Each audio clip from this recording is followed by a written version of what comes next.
దశావతారాల్లో ఇప్పటి వరకు జరిగిన అన్ని అవతారాల గురించి తెలుసుకున్నాం. కానీ ఇప్పుడు తెలుసుకోబోయే అవతారం మాత్రం చాలా ప్రత్యేకమైనది. ఎందుకంటే ఇది గతంలో జరిగిన అవతారం కాదు, భవిష్యత్తులో జరగబోయే అవతారం. ఆ అవతారం పేరే కల్కి భగవానుడి యొక్క అవతారం. ఇప్పుడు మీ అందరికి నేను ఒక చిన్న ప్రశ్న అడుగుతా. ఇప్పుడున్న సమాజాన్ని చూస్తే మీ అందరికీ ఏమనిపిస్తుంది? అబద్ధాలు పెరిగిపోతున్నాయి, అన్యాయాలు పెరిగిపోతున్నాయి, మోసాలు పెరిగిపోతున్నాయి. మనుషులు డబ్బుల కోసం ఏమైనా సరే చేస్తున్నారు. కుటుంబ బంధాలన్నీ కూడా బలహీన పడిపోతున్నాయి.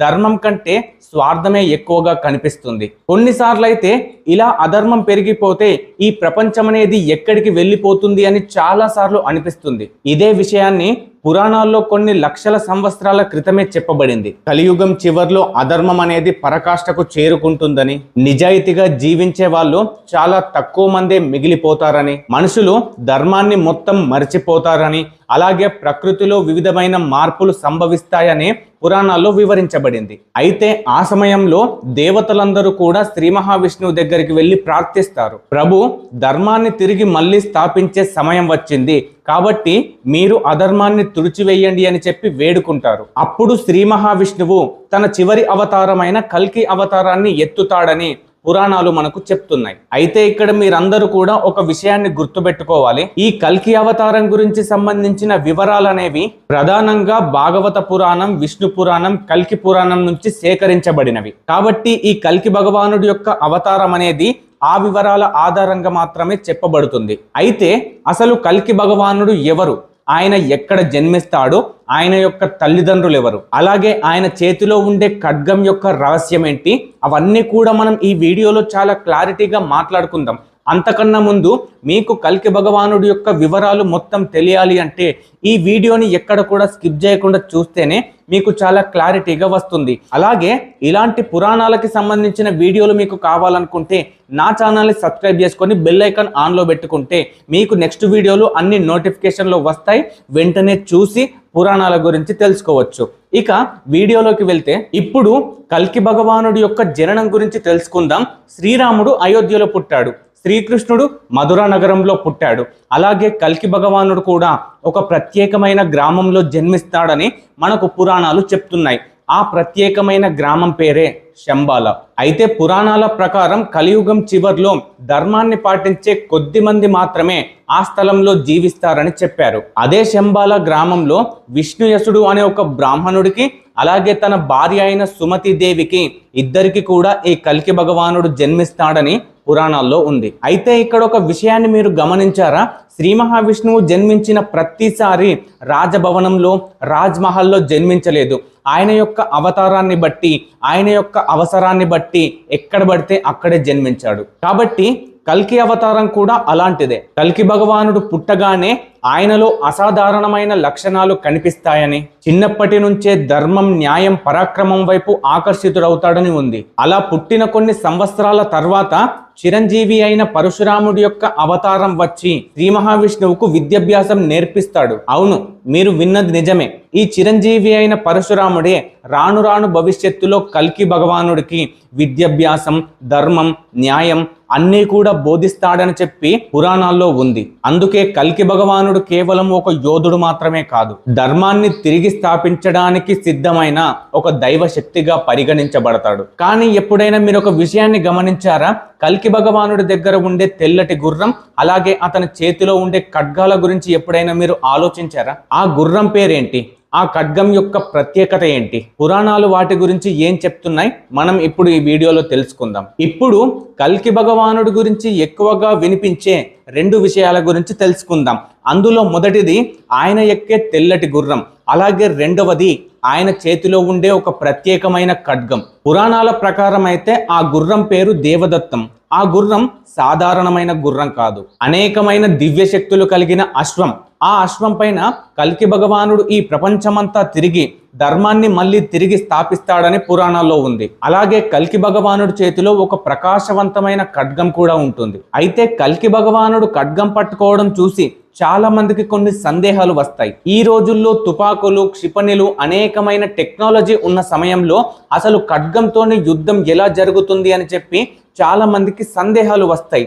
కానీ దీనికి సంబంధించిన సమాధానాలు పురాణాల్లో ఎక్కడ కూడా స్పష్టంగా లేవు. కాబట్టి రాను రాను కలియుగం చివర్లో కల్కి భగవానుడు ఎలా యుద్ధం చేస్తాడు అనేది మాత్రం చెప్పడానికి ఎక్కడ కూడా ఆధారాలు అనేవి లేవు. అయితే పురాణాల ప్రకారం ఆ ఖడ్గం అనేది దైవ శక్తికి ప్రతిరూపం, అంటే అధర్మాన్ని తొలగించి ధర్మాన్ని స్థాపించే ఖడ్గంగా సూచిస్తుంది. కల్కి భగవానుడు ఎక్కడికి వెళ్ళినా సరే అధర్మం చేసే రాజులను, ప్రజలను హింసించే దుష్టులను శిక్షిస్తాడని పురాణాల్లో ఉంది. ఇక్కడ మీ అందరూ కూడా ఒక విషయం గుర్తుపెట్టుకోవాలి.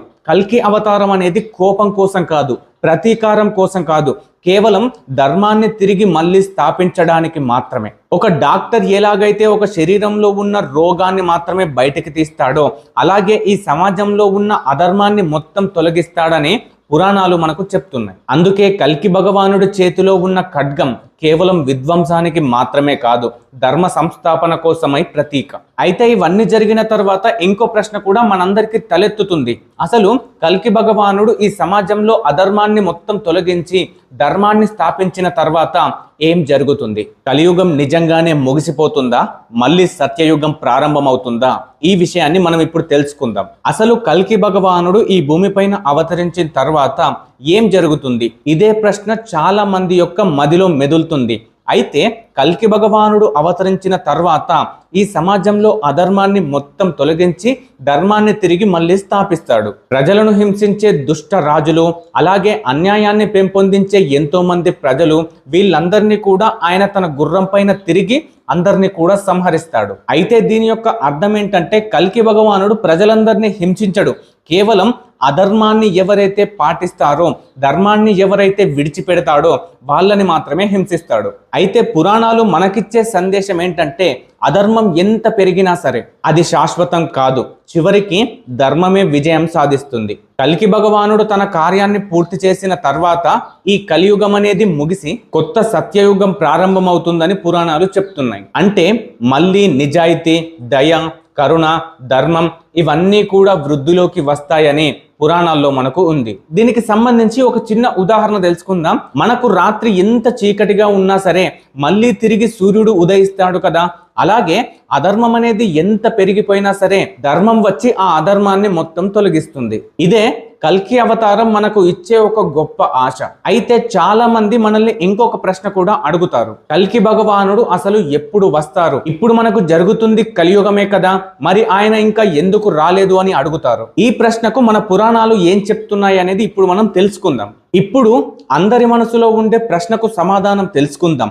అసలు కల్కి భగవానుడు ఎప్పుడు వస్తాడు? నిజం చెప్పాలంటే కల్కి భగవానుడు పలానా తేదీన మాత్రమే వస్తాడు అని పురాణాల్లో ఎక్కడ కూడా చెప్పబడలేదు. పురాణాలు చెప్పేది ఒక్క విషయం మాత్రమే, అధర్మం ఎప్పుడైతే పెరిగిపోతుందో, ధర్మం ఎప్పుడైతే తగ్గిపోతుందో ఆ సమయంలో మాత్రమే కల్కి భగవానుడు అవతరిస్తాడని. అయితే మనకి ఇప్పుడున్న సోషల్ మీడియాలో చాలా మంది యూట్యూబ్ ఛానల్ వాళ్ళు, చాలా మంది సోషల్ మీడియాలో కల్కి భగవానుడు పలానా తేదీన అవతరిస్తాడని చెప్తున్నారు. కానీ దీనికి సంబంధించిన ఆధారాలు పురాణాల్లో ఎక్కడ కూడా లేవు. అందుకనే మనం కేవలం ఆధారాలు ఉన్న విషయాల్ని మాత్రమే నమ్మాలి. అయితే ఇక్కడ ముఖ్యమైన విషయం ఏంటంటే కల్కి భగవానుడు ఎప్పుడు అవతరిస్తారనేది కాదు, ఆయన వచ్చేసరికి మనం ఎలా ఉండాలి అనేది మనం నేర్చుకోవాలి. ఎందుకంటే ప్రతి యుగంలో ధర్మాన్ని ఆచరించే వారికి ఎప్పుడు కూడా భగవంతుడు రక్షణగా ఉంటాడని మనకు శాస్త్రాలు చెప్తున్నాయి. కాబట్టి మన జీవితంలో కూడా నీతి, నిజాయితీ, ధర్మంగా జీవిస్తే అదే మనకు ఒక గొప్ప రక్షణగా మారతాయి.